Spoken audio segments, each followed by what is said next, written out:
എല്ലാവർക്കും നമസ്കാരം. ദിലീപേട്ട, എന്തായാലും ഇങ്ങനൊരു ഫംഗ്ഷന് ജോർജാണ് എന്നെ വിളിച്ചത്. ഒരുപാട് ഈ പറഞ്ഞ പോലെ സിനിമ ആഗ്രഹിച്ച് സിനിമയിലേക്ക് വന്നപ്പോൾ എനിക്ക് ആദ്യമായി കിട്ടിയ ഒരു സുഹൃത്താണ് ജോർജ്.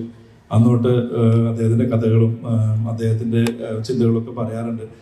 ഞാനും അദ്ദേഹത്തോട് നമുക്ക് ഇപ്പോൾ എത്രയും പെട്ടെന്ന് പടം ചെയ്യണം, എനിക്കൊരു അവസരം തരണം എന്നൊക്കെ ഇപ്പോഴും ഞാനും പറയാറുണ്ട്.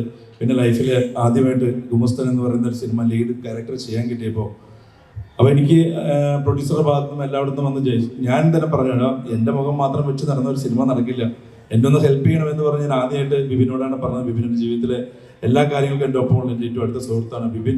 സബ്ജക്റ്റ് പോലും കേൾക്കാതെ അന്ന് ചേട്ടാ എന്തായാലും ഞാൻ ചേട്ടൻ വേണ്ടി അത് ചെയ്യുമെന്ന് പറഞ്ഞ ആളാണ് ദിലീപ്, സോറി ബിബിൻ ജോർജ്.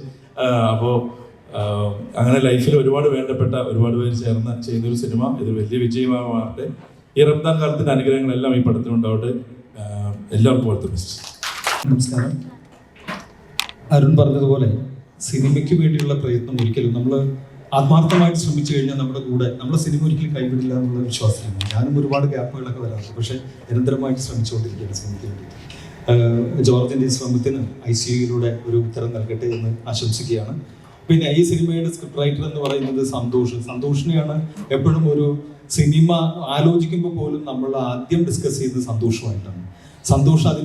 സന്തോഷിന്റെ മുഖഭാവം കാണുമ്പോൾ അറിയാം ഈ കഥ വർക്കാവില്ല എന്നുള്ളത്. അപ്പോൾ വളരെ ആകാംക്ഷയോടുകൂടി കാത്തിരിക്കുകയാണ് ICU പോലുള്ളൊരു സിനിമ, സന്തോഷ് എഴുതിയ സിനിമ. അത് മനോഹരമായിരിക്കും എന്ന് തന്നെയാണ് വിശ്വാസം. ആ വിശ്വാസം നമുക്ക് തീർച്ചയായിട്ടും അത് ഉറപ്പുണ്ട്, അത് ഫലിക്കും എന്നുള്ള കാര്യത്തിൽ.